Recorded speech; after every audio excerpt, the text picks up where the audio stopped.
अस्सलाम वालेकुम दोस्तों, कैसे आप सब? उम्मीद करता हूँ खैरियत से होंगे। दोस्तों आज हम बात करेंगे खास करके एआईएमआईएम पार्टी को लेकर, जो कि बिहार में काफी उथल पुथल हो रहा है। आप लोगों को मालूम होगा कि अब्दुल्ला सालिम साहब को टिकट नहीं मिलने पर उनके समर्थक फेसबुक में, यूट्यूब में काफी विरोध कर रहे हैं। और मैं इस बात से बिल्कुल भी खुश नहीं हूँ कि एक कैंडिडेट को लेकर एआईएमआईएम पार्टी का विरोध किया जाए। हमें पार्टी को मजबूत करने के लिए उस पार्टी का हर एक फैसले को कबूल करना चाहिए, ना कि किसी कैंडिडेट को देखकर उस पार्टी का विरोध किया जाए। और आज खास करके अब्दुल्ला सालिम साहब के जो समर्थक है अख्तरुल साहब का भी विरोध कर रहे हैं, जो कि ऐसा बिल्कुल भी नहीं होना चाहिए था। आज से कुछ दिन पहले जबकि सबको यही बोल रहा था कि एआईएमआईएम पार्टी का जो भी फैसला होगा, जो भी कैंडिडेट होगा, हम उनको वोट करेंगे।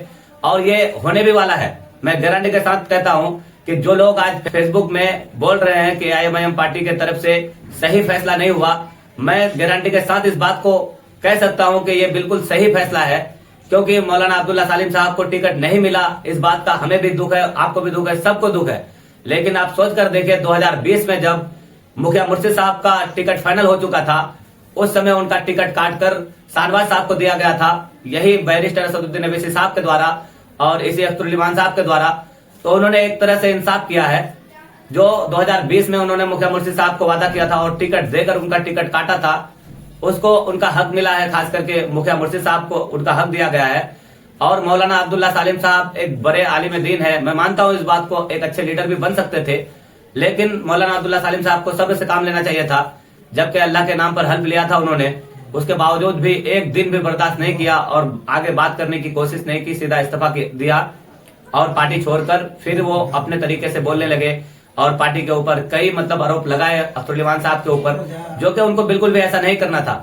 और मेरे भाइयों, मेरे दोस्तों, खास करके एआईएमआईएम पार्टी के जितने भी चाहने वाले हैं, जो लोग असदुद्दीन अवैसी साहब से मोहब्बत का दम भरते हैं और एआईएमआईएम पार्टी से मोहब्बत का दम भरते हैं, मैं उन लोगों से अदबाना अपील करना चाहता हूं कि आप लोग किसी भी कैंडिडेट का सपोर्ट करके पार्टी का विरोध मत कीजिए। क्योंकि पार्टी का सपोर्ट कीजिए और पार्टी के पास 5-5 कैंडिडेट है। आप सोचिए कि दोस्तों, आप लोगों को ज्यादा दूर जाने की जरूरत नहीं है। आप लोग 2025 विधानसभा चुनाव को ही देख लीजिए। खास करके कोचाधामन विधानसभा से आरजेडी पार्टी के 2 दावेदार हैं, जो कि 100% और 120% का दम भरते हैं। लेकिन वो लोग पटना में जाकर नंबर लगाकर खड़े हैं, अभी तक टिकट का फैसला नहीं हुआ, जबकि वहां पर भी पता है कि एक ही को टिकट मिलने वाला है। आपको इस बात से खुश होना चाहिए था, क्योंकि लोग हमारे यहाँ से जाते हैं दूसरे पार्टियों के पास, तो पटना जाकर नंबर लगाते हैं टिकट के लिए।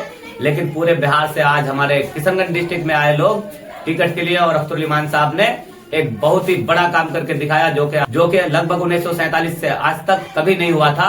पहली बार ऐसा देखने को मिला कि हमारे किशनगंज में दूर दूर से लोग आए और टिकट के लिए नंबर लगाकर बैठे।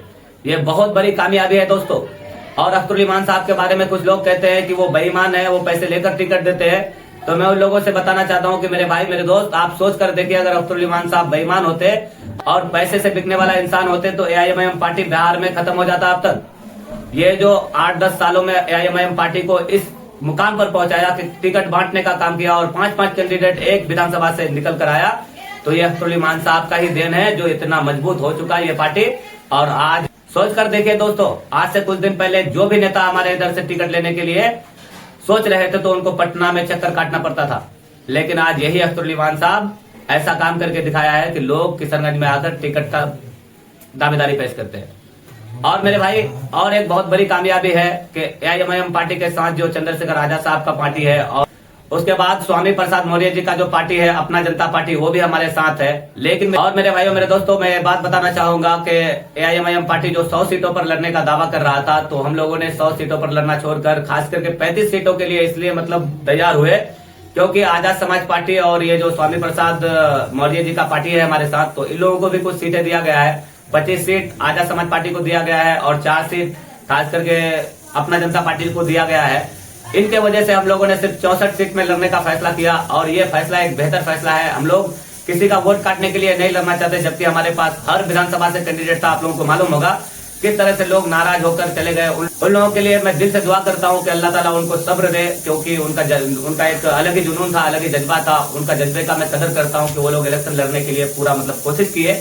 लेकिन जैसे कि हमारे अफरोज भाई है वरुराज विधानसभा से। अस्सलाम वालेकुम दोस्तों, नमस्कार, मैं मोहम्मद अफरोज। आज जो है बात फाइनल सीट का था, जिसमें बरुराज विधानसभा नहीं है। पार्टी ने ये निर्णय लिया है कि बरुराज विधानसभा चुनाव नहीं लड़ना है एआईएमआईएम को, हो सकता है कि एएसपी के गठबंधन में चला गया होगा। और मैं कहता हूँ ये निर्णय जो लिया है तो ये असदुद्दीन ओवैसी साहब का निर्णय नहीं हो सकता है, अख्तरुल इमान साहब का निर्णय नहीं हो सकता है कि बरूराज विधानसभा नहीं लड़ना है। अब क्या हो रहा है मुझे नहीं समझ में आया, लेकिन ठीक है, बहुत अच्छी बात है। हमने मेहनत किया था AIMIM के लिए और हम हैं, साथ में ही रहेंगे, हमेशा रहेंगे। और एएसपी में अगर सीट जाती है ये, वहां से वो पूरा तैयारी किए थे लड़ने के लिए। और बहुत सारे ऐसे विधानसभा है जहां से हमारे AIMIM पार्टी के टिकट पर लड़ने के लिए बहुत सारे लोग तैयारी किए थे, लेकिन अख्तरुल इमान साहब ने उन विधानसभाओं में लड़ने से मना किया। खैर, हमारे जो कायद है, हमारे जो लीडर है, उनका फैसला हमारे सर आंखों पर होना चाहिए और किसी कैंडिडेट के लिए हम लोगों को पार्टी का विरोध नहीं करना चाहिए। इससे हमारा नुकसान है, क्योंकि अगर हम अपने पार्टी का हर फैसला मानेंगे दोस्तों तभी हम कामयाब हो सकते हैं। क्योंकि हमारे पास एक विधानसभा में 4 कैंडिडेट है, तो किसी भी हाल में चारों को टिकट नहीं मिल सकता, किसी एक को ही मिलेगा। तो हमें बस उसी एक का सपोर्ट करना है जिसको पार्टी चुनती है, ना कि हम अपने पसंद का मतलब कैंडिडेट को लेकर बोले कि टिकट इसे दो। फिर उसमें क्या होगा कि टिकट का ही लालच हो जाएगा। आप AIMIM पार्टी का मतलब सपोर्टर कहलाएंगे, लेकिन है नहीं। अगर आप AIMIM पार्टी का सपोर्टर, AIMIM पार्टी का चाहने वाला दीवाना अगर आप है, तो आप पार्टी का सपोर्ट कीजिए, किसी कैंडिडेट का। मैं मौलाना अब्दुल्ला सालिम साहब के लिए दुआ करता हूं कि अल्लाह ताला उनको सब्र दे और बेहतर होगा कि वो मतलब निर्दलीय या किसी पार्टी से ना लड़े। और कुछ दिन बाद जब उनका जो नाराजगी है वो शांत हो जाए तो फिर वो आकर अख्तरुल इमान साहब से मिले और अपने जो इस्तीफा दिए हैं वो दोबारा अपना पद को हासिल करें। और जो नाराजगी जताया है उसके लिए थोड़ा अख्तरुल इमान साहब से बातचीत करके उनका हल निकाले। और मैं वीडियो को ज्यादा लंबा नहीं करूंगा दोस्तों, अभी के लिए इतना ही। अस्सलाम वालेकुम, खुदा हाफिज़।